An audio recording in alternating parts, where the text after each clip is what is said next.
Oh, hi there. Welcome to Tomorrow Orbit.12.13. My name is Jade Kim, this here is Jared Head, and today we have the exquisite honor of sitting down with Brittany Zimmerman of the Paragon Space Development Corporation. It's an innovative, world-class aerospace company that specializes in life support and thermal control in extreme environments. Hello, Brittany. Can you explain anything that I just said about Paragon? Yes, I can do that for you. So what our company does is life support systems. So that is keeping people alive, not like a doctor, but in equipment, essentially, on board spacecrafts, habitats for planetary surface operations, spacesuits, and we do it in extreme environments. So our primary area is in space applications, but we also do terrestrial applications as well. Very neat.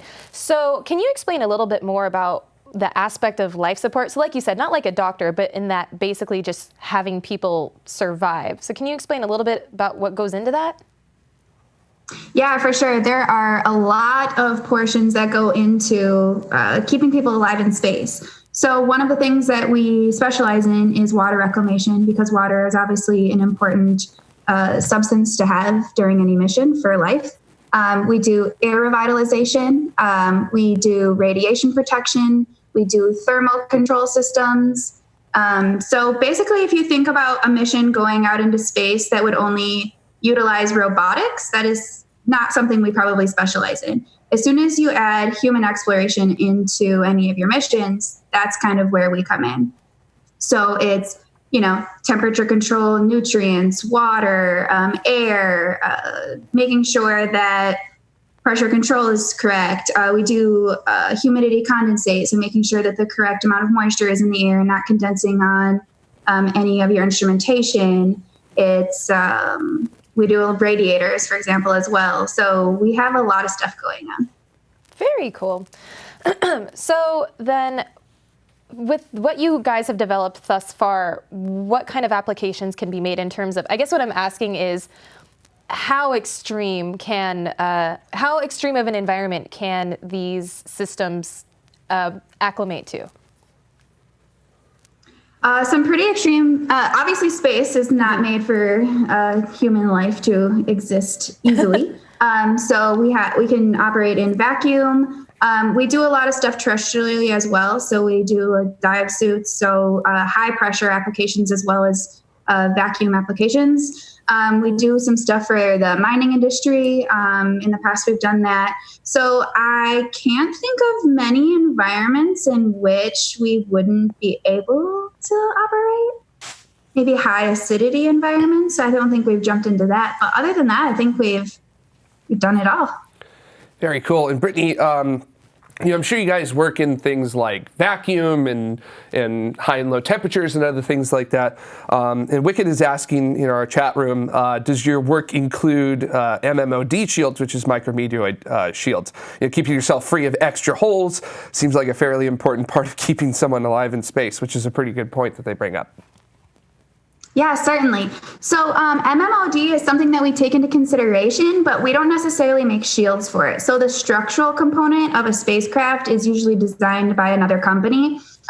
But what we are responsible for is being able to continue life support if some sort of breach of the barrier were to occur. So we have leak rates associated with different MMODs that if they were to break through the shell of a spacecraft, how much oxygen, nitrogen, what kind of pressures would we need to be able to pump into the environment to keep astronauts alive for a required period of time with certain requirements from whichever spacecraft we're working on at the time to ensure that the crew would have an appropriate amount of time to fix that problem and still be maintained.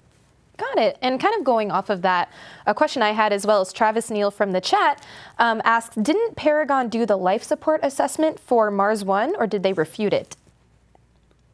No, Paragon, that was before my time with Paragon, but Paragon, I believe they did Inspiration Mars, and I'd have to ask Barry if we did Mars 1 or not, but I think that we definitely looked into it. What the conclusions were on that, I'm not exactly sure. Yeah. So interesting stuff about Absolutely. that then. So just to kind of, talk a little bit about how Paragon themselves work. Destructor 1701 is asking sort of like, what's the mode of operation for Paragon? Are you manufacturing hardware? Do you consult subcontracting on design work, or do you do a mix of both of those? So we do a lot of stuff. I think it makes for a healthy business model, of course. So we do a lot of, we do some manufacturing in-house. So we do have our own manufacturing department, but it's mostly utilized for a few programs. We do a little bit of outsourcing for manufacturing work, but a lot of the engineers utilize our manufacturing departments in order to fabricate prototypes and things like that, because we do a lot of research and development. So we do a lot of SBIR contracts, and we do subcontracting. And we use our manufacturing department a lot in order to, proof of concept or feasibility studies on some of our lower phase SBIRs or STTRs. We do a lot of government contracts, but we also do private contracts. So we're kind of all over the board. And I think that's really nice, because as things ebb and flow in the industry, as we all know they do, we kind of always have something that we're looking at, working on. So I think it also gives a lot of the engineers a wide spectrum of things that they can become experts on, or things that they are familiar with and are working on. So if you're kind of bored of something one day, you can work on something else the other day. So, we have contracts right now. We get to work on the Dream Chaser. We are actually designing the radiators for the Dream Chaser space vehicle. We're doing the humidity control subsystem for the CST-100. Yep, there she is. So we have larger contracts like that on top of our, we have our NASA contracts and SBIRs associated with that. Very nice. So it sounds like you folks are plenty busy, but I have a question for you personally. So what ultimately inspired you to even get into this industry, and specifically in life support systems? Oh, life support systems. So I think I've always been infatuated with space since I was a little girl. So I always knew that I wanted to be an engineer, and I went and got my mechanical engineering degree. And I started my career in aerospace, actually. So I actually worked on aircrafts before I moved into the space industry. But I had an astronomy professor in my undergraduate's program. His name was A. James Mallman. And he's, I think, really one of the people who pushed me into I already knew that I loved space, but making me think about space as a career option instead of as just something that I enjoyed as a hobby. And while I was working at Rockwell, I heard about the University of North Dakota space program. I was Googling, and I was like, what is the best space programs in the world? And it's a program up at the University of North Dakota, and actually Buzz Aldrin helped found it. And they have such an amazing curriculum there. I applied to see if I could do it kind of as an online option while I was working full time as an aerospace engineer. And when I went up for orientation after I had been an online student for a while, I got to see some of the laboratories that they worked in and the things that I could have been a part of if I went there full time, and I couldn't say no.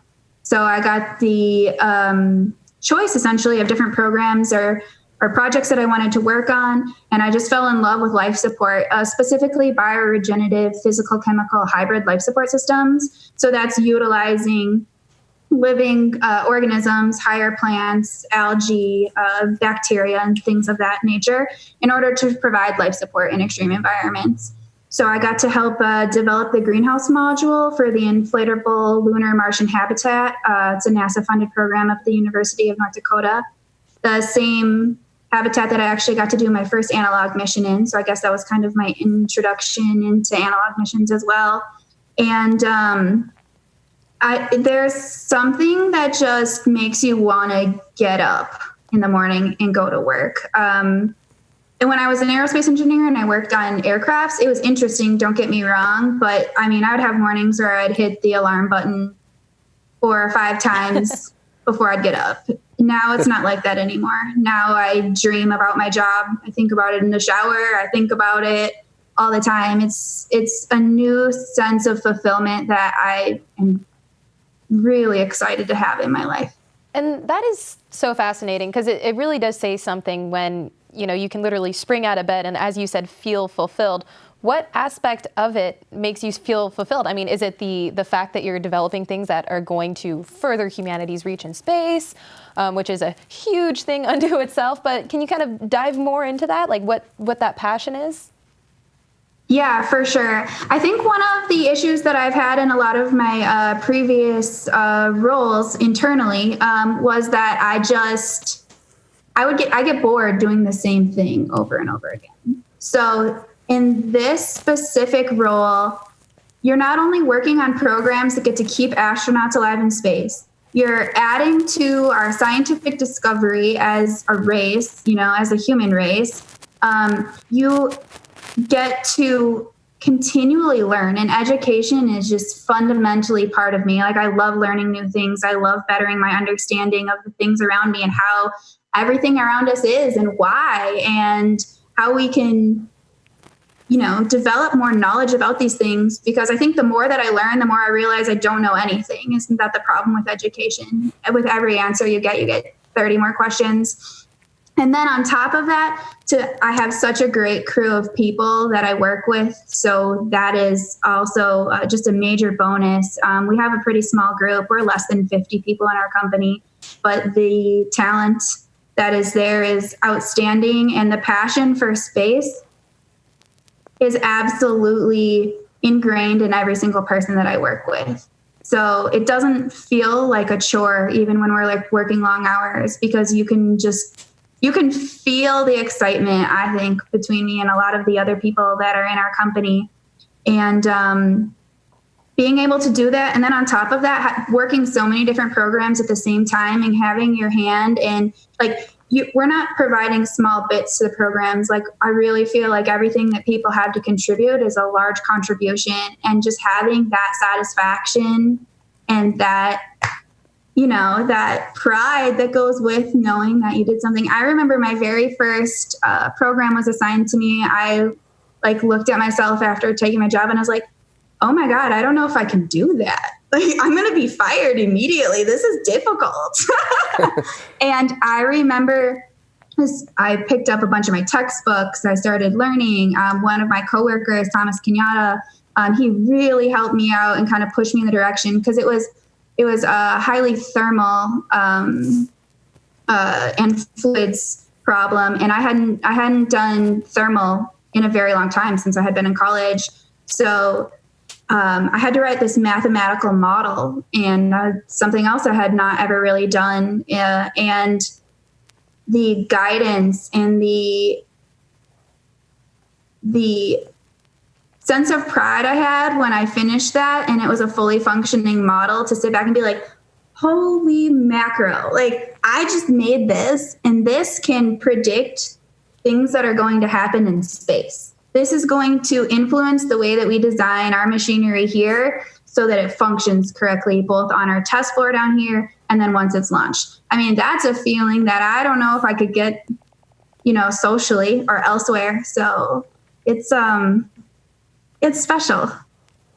And a lot of people in our chat room are absolutely enthused of your infectious enthusiasm with that there. Well said. And a lot of them are, multiple people have asked, like, what are your favorite projects that you've worked on in, like, the entirety of your career so far? Oh, okay. So the program that's nearest and dearest to my heart is a program called IRA. So that's a water processor, essentially. So it uses a hybrid approach, which I was telling you earlier is kind of my thing. So essentially what happens is on a Martian surface, it doesn't have to be Mars, I suppose. It can be any celestial body. I mean, heck, it could be Earth too. It could be anywhere. But let's use Mars as an analog here. So in a habitat, all of the water that is used from the crew is collected. So that's urine, that's wastewaters, that's runoff, that's condensation collection, that's water runoff from your greenhouse. It's hand washing water. It's a shower or laundry water. And all of this is collected and pumped into something.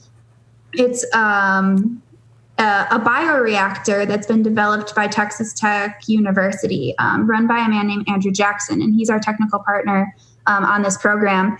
And essentially, they use microbes to treat this gray water, essentially, and it studies the pH. So at that point in time, we pump that now pH steady effluent into a system, which is where I kind of take over.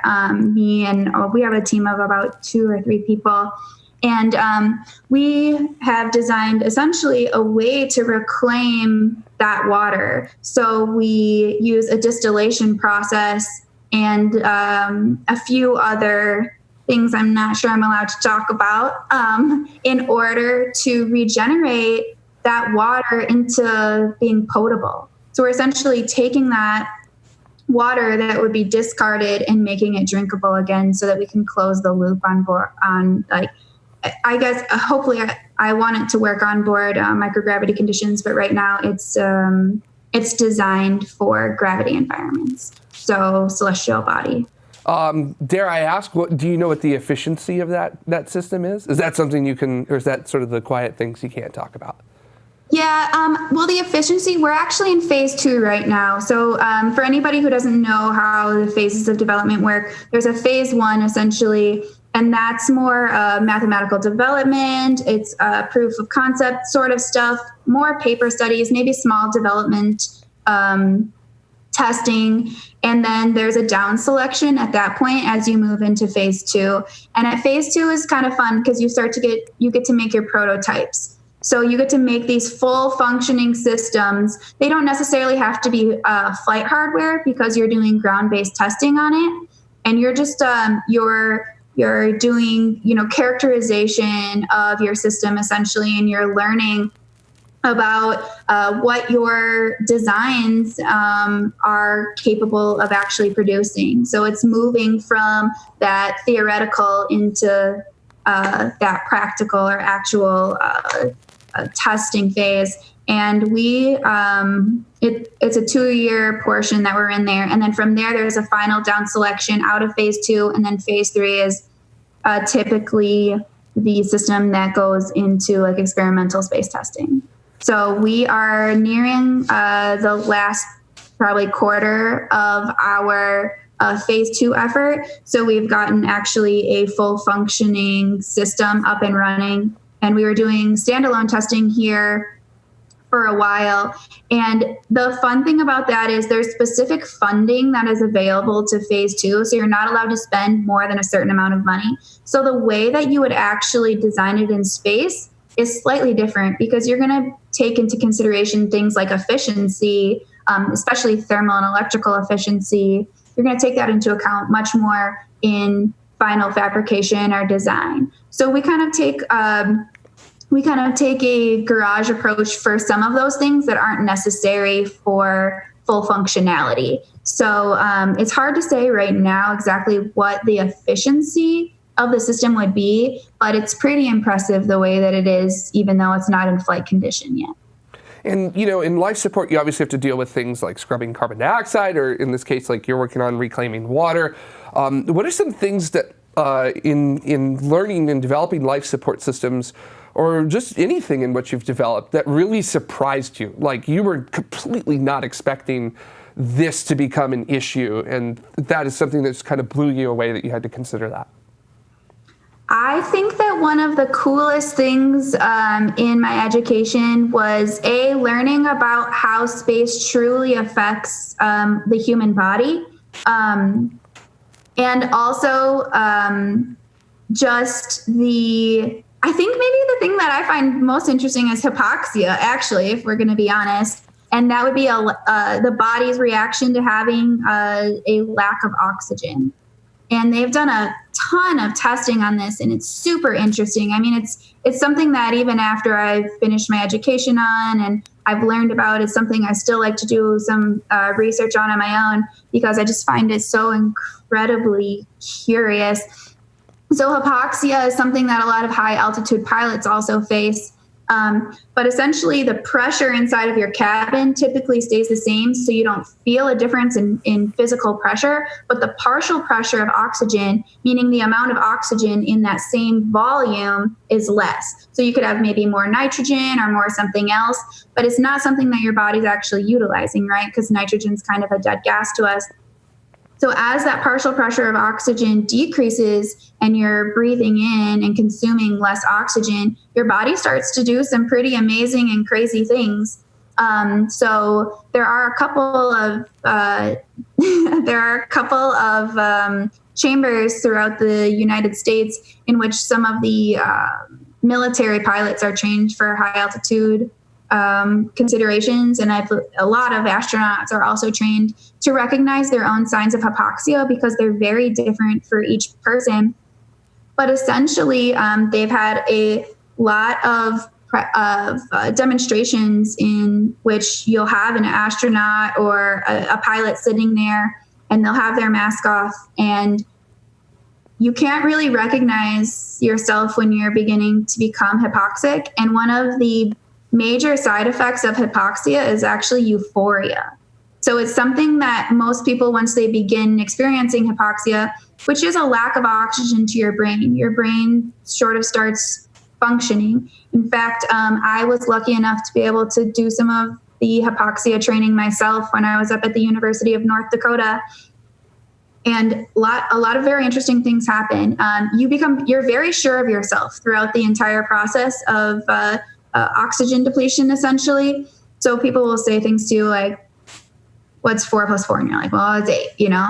But as time goes on, they're still asking you these easy questions, and you're still sure of yourself, but you're actually incorrect. So it's like, what's 4 plus 3? And you're like, 8. You're like, what's 4 plus 3? And you're like, it's 8. And you know it. You know for certain that you are correct and that the answer is 8. And they'll have you write your name on these lines as time goes on. And you can look at the papers afterwards as it just becomes essentially nothing. They have you put these blocks that are just shapes into matching shapes. You know, like the kids' toys where you have to put the star in the star and the triangle in the triangle and such of that. Becomes increasingly difficult. And maybe the most impressive thing, I think, is you start losing your ability to see color. But you don't recognize that you're not seeing color. So they actually have you look at a sheet when they return oxygen to your body, and all of a sudden the entire world becomes bright. And you had never realized that it had gone dark in the first place. And it's kind of a scary thing, because they've done a lot of this testing with pilots, and they'll yell at pilots and they'll say, your entire crew is going to die if you don't put your mask back on right now. And such a tiny percentage, almost 0% of the pilots actually return the mask to their own face. They have to have somebody in there all times to put it on, because the euphoria is so great that they choose not to. Wow. Yeah, I was about to say, you know, going up mountains frequently. Yeah, which you have a lot of experience with. Yeah, people at altitude become belligerent. Do you? No. Oh, okay. Because you actually can, at least when you're going up mountains, it's not as drastic as you can in an altitude chamber with that. So you can kind of teach yourself to remove some of that from yourself. But yeah, things like that really do happen. You get euphoric and you sort of get, like, I know when I get above 10,000 feet, I kind of get this tunnel vision kind of thing going. Yeah. And then also really too, altitude sickness altitude affects everybody differently. Some people will be incredibly fit but completely crippled by altitude sickness, and then there will be people who are like not fit at all. This is like their first time going up at altitude, and they're fine. breezing past everybody super fast. Some people get headaches. Some people start doing other body processes. I will not throw on everybody, but yeah, it's just, I gotta agree, hypoxia is amazing, if for all the wrong reasons. Yeah, I was gonna say, so essentially, at first I was gonna compare hypoxia to having one too many drinks, because that whole just overly confident 4 + 3 = 8 thing, like, yeah, we've all been there. But then when you started getting into the more the more abstract, like you can't see colors and all of this, it's like, okay, this is beyond just a few drinks. This is like brain chemistry messing around stuff. Yeah, well, actually, drinking alcohol starts a process that's very similar to hypoxia. I'm going to actually call it hypoxia because your oxygen content that's delivered to your brain is also diminished. So next time you're walking down the street and somebody tries to ask you what's wrong, you can tell them you're hypoxic. Ooh, and Yeah, they're not gonna know what's up. they're gonna be like, do you need? Yeah, I'm not drunk. I'm hypoxic. Yeah, exactly. So they're like, is that contagious? yeah, if you want a double whammy, drink alcohol at altitude. Wow. So, which I don't recommend. I don't think that's a great idea. Nobody's recommending that. Nobody is recommending that. Don't do it. It's terrible. And so I guess, and I've seen a couple of questions in the chat that are related to this, but a question I have is, so, you have these suits and these systems that, are to accommodate for and kind of diminish the crazy environment of space, but how do you go about testing these suits? I mean, I know that human testing can only go so far, but then, like, how do you test them so that you know for a fact they're ready to go into space with a human inside of them? For sure. So actually, I don't know if you guys know this, but in 2014, Paragon broke a world record by sending Alan Eustachius to about 100, just shy of 136,000 feet, where he successfully completed the highest space dive on record. So essentially, a gondola balloon inflates as it goes up into the atmosphere, and took Alan with him, and then he releases himself from that and fell back to Earth, essentially, in a super high altitude space jump. So Paragon was the company who got to design his suit, and actually we designed basically every component of that, other than I think the balloon itself. And we actually got a system in-house. It's called the EHF, and it's a chamber. It's a vacuum chamber, essentially, that is human rated. So you can put, we've tested several spacesuits actually also inside of this, and we can control everything between the makeup of gases in there. We can pull a vacuum. We can incorporate condensation or humidity. So we get to change the environment however we want to, and we can put any kind of sensors that we want into the system, and we just make sure that it's at a place that is safe to maintain life before we ever try anything with a human. Yeah. Mm-hmm. Yeah. Awesome. I gotta say, jumping from 136,000 feet sounds awesome. So yes, I'm down. Of course Let's you are. do it. I'd sign up. Okay. Yeah. All right. So this perfectly goes into my next question, which was actually asked by Graham from YouTube. They asked, would you consider going to space if the opportunity arises? And I think this is a very unique question for you specifically, since you have firsthand experience working with the system that is ultimately going to keep you alive. Would you go up there? I would, actually. And this answer, I think, has changed for me throughout time. And would I go to space? Certainly. Would I take a trip that had a one-way ticket to Mars, for example, to never come back? I don't think so. As much as I love space, I also love the comforts of, I like trees and birds and going for hikes and breathing in as much oxygen as I want to. So eventually I would like a return ticket. But if the opportunity came up where I was offered a trip to Mars or anywhere else in the solar system, and I had a Paragon life support systems on board, I would be very confident in taking that trip and beyond excited. So if there's anybody out there that wants to fund my trip to Mars, let me know. Hit me up. I'm on board. And that's like the ultimate endorsement. Like, I have so much trust in these suits that I would use them and go up in space in them. So, nice. All right, Brittany, I believe you. I just want to kind of get a question from Rebel in our IRC chat room. Because you talked about Paragon making the pressure suit for Alan to do his super high skydive. And Rebel is asking, how long does it take to create a suit from development to usage? And will this increase in speed and lower costs much with the commercial and tourist future? Plus, a lot of sizes and use cases, because obviously, a couple weeks ago, still kind of trailing with that spacesuit issues on the space station. So kind of how long does it take and what's that looking like? I think that the StratX program went pretty fast. It only took a couple of years. But I think to develop a line of spacesuits that was applicable for, to accommodate all different types of astronauts, which of course anybody would want to do, it would take a great deal of time longer than that. I know that they've been working on, I think the NDX series of spacesuits up at the University of North Dakota under Pablo de Leon for quite a few years. And that's a testament to, he is such a hard worker and intelligent, has such a good team around him also.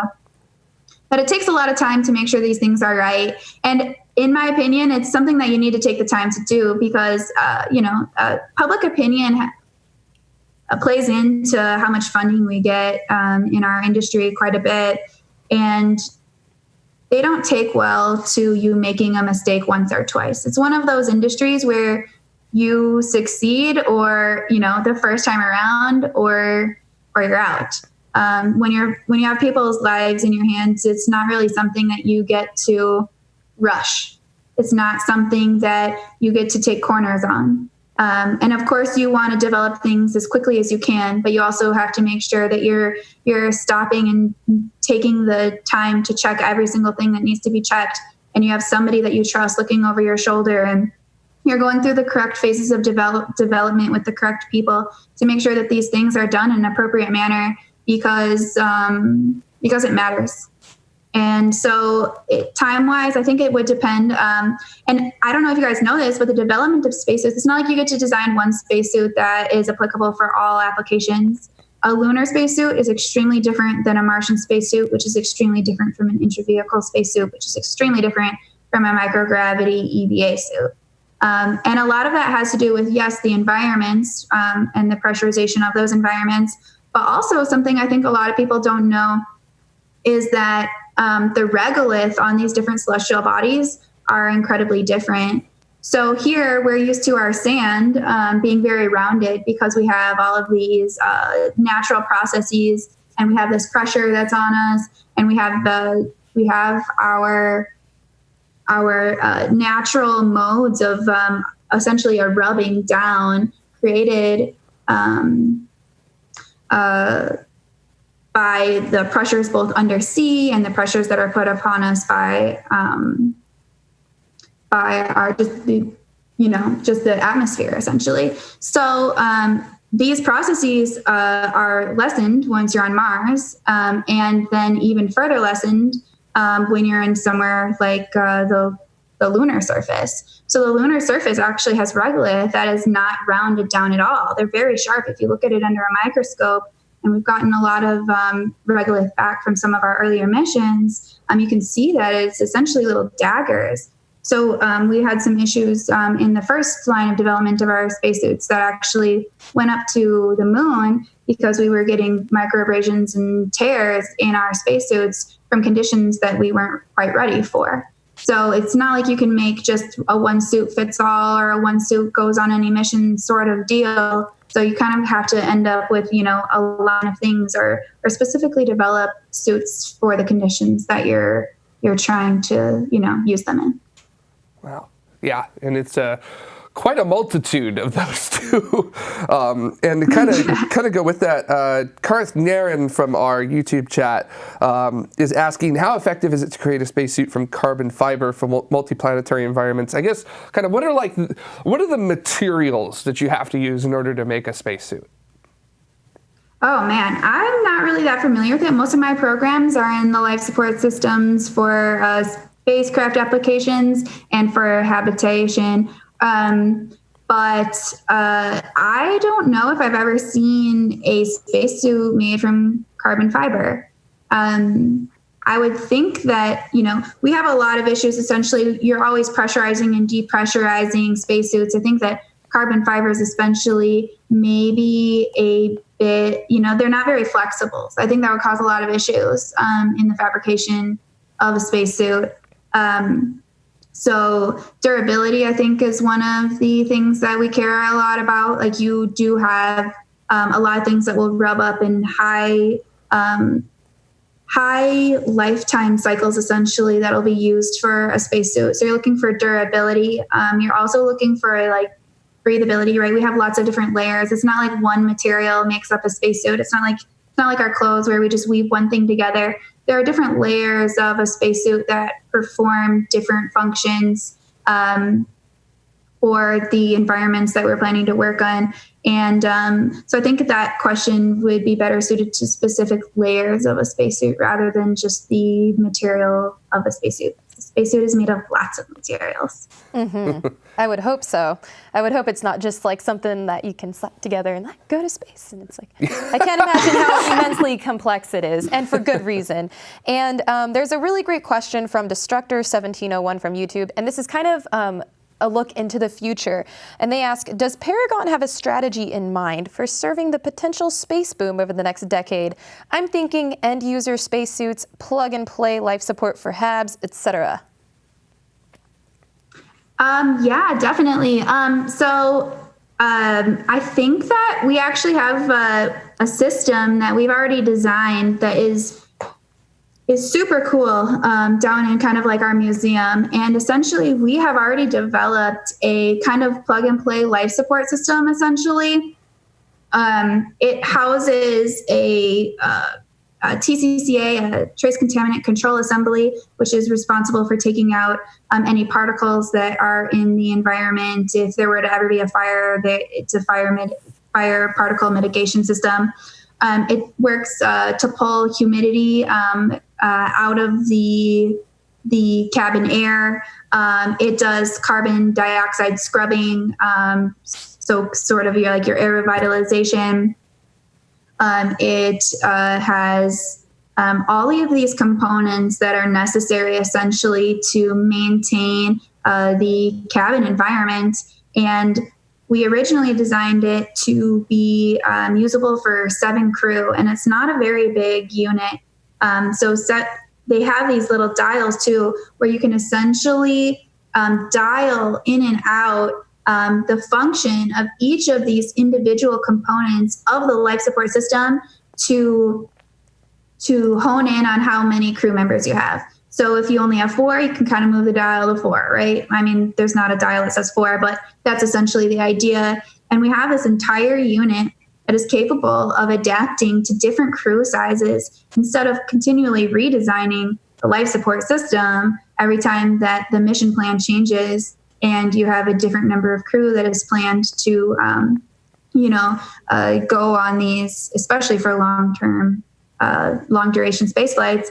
And I think that we're actually a little bit ahead of our industry. I think that one day this is going to be something that is insanely useful, and we're just kind of waiting for the rest of the industry to catch up. Wow, so you're talking about like a modular life support system for a HAB. Yes, I am. That is so very cool. And actually, to kind of go into that a little bit, Black Box Camera Com on YouTube is asking, what is the longest duration that a spacecraft life support system is able to operate for without resupply? And I kind of want to throw a little bit on there too, because if you go to Mars and you do a mission that returns, that's at best case, shortest duration 3 years. So that means your life support system has to work effectively for 3 years continuously, minimum. Yes. So, okay. Yeah, for sure. What are the challenges of developing a system like that? Like, what are the huge problems? What are those hurdles? Oh my gosh, there are many. But I guess I'll start on my kind of bioregenerative spiel here because that's very near and dear to my heart. But we have 3 different approaches for maintaining essentially life support for these missions. One of those is complete resupply. Like you mentioned, we're constantly sending goods out. And then we have a bioregenerative approach, and that is the approach that I care about, that is like nearest and dearest to my heart. And that is essentially using, like I said before, living organisms to provide a portion of your life support. Because, I mean, we have microbes or bacteria or higher plants. This thing right here, am I pointing the right way? Oh, there, my plant. That naturally, it's a natural CO2 scrubber. It takes CO2 out of the environment and it pumps oxygen in. That's exactly what half of our physical chemical systems do, which is the third approach, by the way, is physical chemical. It's essentially using filters, chemicals, mechanical processes to provide life support. And it's a very interesting thing because bioregenerative approaches also have the ability to provide us nutrients. They clean water. We can pour dirty water essentially in the base of plants, and we can transpire clean water out of the leaves of the plants and then condense that later and collect it. This plant is doing, 3 or 4 of the jobs that I've been working for a very long time trying to design in a mechanical sense. So there's an interesting dichotomy, I would say, that exists because a lot of engineers don't really appreciate the science behind biology because the stability of it is concerning. It's hard to predict. And engineers like to be able to predict everything that's going to happen. And then you have these systems that are plausibly autonomous. Like once you get them started, they could last for, like a long time, hundreds of years, I would suspect, if you had the right approaches to it. The downside of that being the nutrient cycle, which we're still looking into, but it is long periods of time. And the difference here is way back when we were starting essentially this space race, we had these ideas. NASA was doing research on algae and higher plants in order to pursue a bioregenerative approach to life support. But when you're just going to the moon and back, or when you're just going to Leo, that's not necessary. You can get there so quickly and back that it almost makes sense to perform resupply as your approach. But as you're moving further and further and out into our solar system for extended times, when you're moving into long duration spaceflight, you can't have rendezvous missions that are expected to hurry up and get there and resupply these things. So now you get to a place where you're really in need of autonomous systems, and bioregenerative is really peaking its head.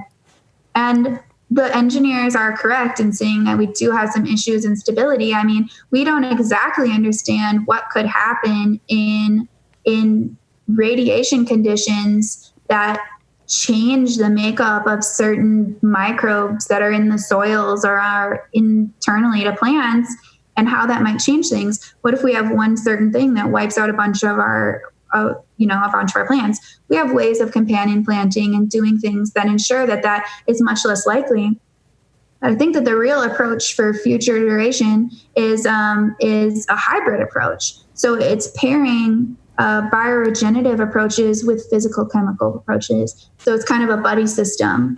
And we have progressed down the physical chemical road because of NASA's push during the space race. Essentially, we knew so much more about physical chemical systems by the time we were kind of in that race to the moon that it both made sense logistically and in a sense of research and what we had still to learn.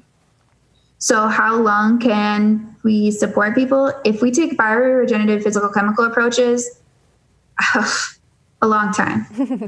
Good answer. Way longer than 3 years. Awesome. That's good to know. So as we wind down, before we say goodbye, I really want to address the elephant in the room, which takes form as a hole in the wall. And a lot of folks in our chat, including Jared and I, are really concerned because I don't know if you know this, but right behind you, there is a hole in the wall that basically is exposing you to the vacuum of space. And we're really worried because you seem to be fine. Don't look now. Oh, just kidding. And so can you just please explain that? Because we're all quite worried that you just have the vacuum of space like right there and you're still lovely and healthy, but Yeah, it's a paradigm, you know. I don't know what's going on.